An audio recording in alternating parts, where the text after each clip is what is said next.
Olá, amigos, estamos aqui novamente, Aliás, há 1208 dias consecutivos transmitindo a você a leitura do guia do estudo da Palavra de Deus, uma inspiração menor, para guiar você para a inspiração maior, que são as sagradas letras, A nossa única regra de fé e prática. O tema de hoje, um alvo digno. E hoje eu quero mandar um abraço aí para Moçambique, Luanda, e Portugal. Obrigado aí por vocês estar nos acompanhando, acompanhando a palavra de Deus. Que o Senhor vos abençoe e vos guarde em nome de Jesus. Bom, um alvo digno. Como resultado da misericórdia de Deus e da mediação de Cristo, o Senhor tem prazer até mesmo nas menores manifestações de resposta ao seu amor.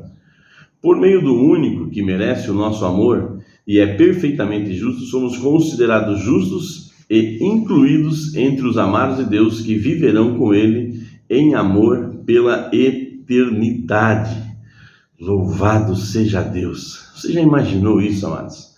Viver uma eternidade, não morrer mais, não ter mais doença, não ter mais problemas. Eu comentava um dia desse na igreja, que se nós não conseguimos na comunidade nos darmos bem com todos, e passar tempo junto, como é que nós queremos passar a eternidade junto? Então, se você, amigo, se você, amiga, está aí com problema com alguém da sua comunidade, da sua igreja, alguém que se propõe a viver o mesmo evangelho que você vive, e vocês estão aí com dissensão entre vocês, acerte isso logo. A falta de perdão vos tira o céu. Se vocês estão tranquilamente vivendo em perdão, vocês precisam se acostumar a conviver junto, porque vai ser uma eternidade juntos, amados? Você pode indagar. Bom, antes disso, essa é a esperança da redenção, que inclui a obra de Cristo realizada por nós no céu. Você pode indagar. Será que isso se aplica a mim? Eu também estou incluído nisso? E se eu não for bom o suficiente ou não tiver fé suficiente? Bom, amados, eu respondi aqui, não é uma questão de ser bom, mas de permitir que o Espírito Santo tome as rédeas de nossas vidas para nos convencer que Jesus é o caminho. Leitura de Marcos capítulo 7, do verso 17 ao verso 19, que fala sobre o jovem possesso. Como Jesus reagiu ao pai do menino? Quanta fé é necessária? Bom, Jesus exclamou que tudo é possível ao que crê. Falou de uma fé que está a um nível maior, Está em um outro nível, que só se alcança com a mortificação da carne através do jejum e da oração. Os discípulos não conseguiram expulsar o espírito imundo e a esperança parecia perdida. Mas Jesus exortou o pai vacilante, o qual, emocionado, respondeu em lágrimas: eu creio. Ajude-me na minha falta de fé. Observe que Jesus não disse ao homem: volte quando tiver mais fé. Em vez disso, a exclamação do pai: ajude-me na minha falta de fé, foi o suficiente. Sem fé é impossível agradar a Deus. Romanos 11, verso 6. Ainda assim, Jesus aceita até mesmo a menor fé.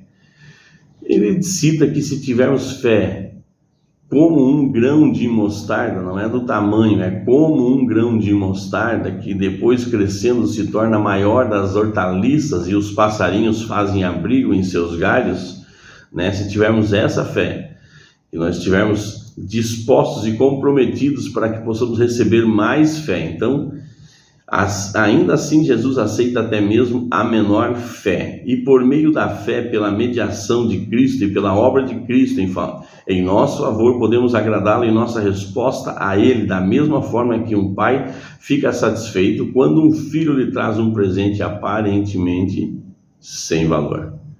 não é o presente em si, né? Mas a ação, a intenção, né? Isso é que conta. Referindo-se a Deus, Paulo diz que devemos ter o propósito de lhe agradar. Você pode ver nas passagens de 2 Coríntios capítulo 5, verso 9, Colossenses capítulo 1, verso 10, 1 Tessalonicenses capítulo 4, verso 1 e Hebreus capítulo 11, verso 5. Não deixe de ler, amado. Pegue aí seu celular, seu smartphone, né, o desktop, sua Bíblia física, né, e leia. É importante isso para a nossa vida espiritual. Devemos pedir a Deus que nos transforme de modo que o nosso interesse seja bem mais, né, seja o bem daqueles que amam, né? Vamos lá, devemos pedir a Deus que nos transforme de modo que o nosso interesse seja o bem daqueles que amamos e que Ele aumente o nosso amor para que esse amor alcance outras pessoas. Ou seja, nós somos resgatados para resgatar, alcançados para alcançar, né? Nós somos missionários. Todos que entregam a vida a Jesus recebem aí uma missão: alcançar os que ainda não foram alcançados. Amem uns aos outros com um amor fraternal. Quanto à honra, deem sempre preferência aos outros, né? A palavra diz que seja outro que te louve, né? Quanto ao zelo, não sejam preguiçosos, sejam fervorosos no espírito. Nós precisamos ser espirituais, nós somos seres espirituais, então precisamos ser fervorosos no espírito. Não temos que ter medo de sermos fervorosos, né? Romanos capítulo 12, do verso 10 ao verso 13. Se Deus nos aceita em Cristo, quanto mais devemos aceitar os outros. A ordem de amar ao próximo como a si mesmo, lá de Levítico capítulo 19, verso 18 e Mateus capítulo 22, verso 39, é a regra de ouro de fazer aos outros o que queremos que nos façam. Mateus 7, verso 12. Nos ajudam a entender essa verdade? Bom, amados, sim, porque dificilmente alguém em sã consciência pratica mal contra si mesmo, né? E quando amamos ao próximo, estamos praticando gratidão ao que Jesus fez por nós na cruz do Calvário. Amém, amados. Louvado seja Deus. Vamos orar? Senhor, nosso Deus e Pai que estás nos céus, graças te damos, meu Deus, porque tu sempre estás conosco, nos orientando, balizando as nossas vidas. Que tudo que nós viemos fazer hoje seja para a tua honra e para a tua glória, e que nós possamos realmente amar o nosso próximo como nós amamos a nós mesmos. Em nome de Jesus, amém. Abraço, meus amigos, e abraço aos nossos amiguinhos.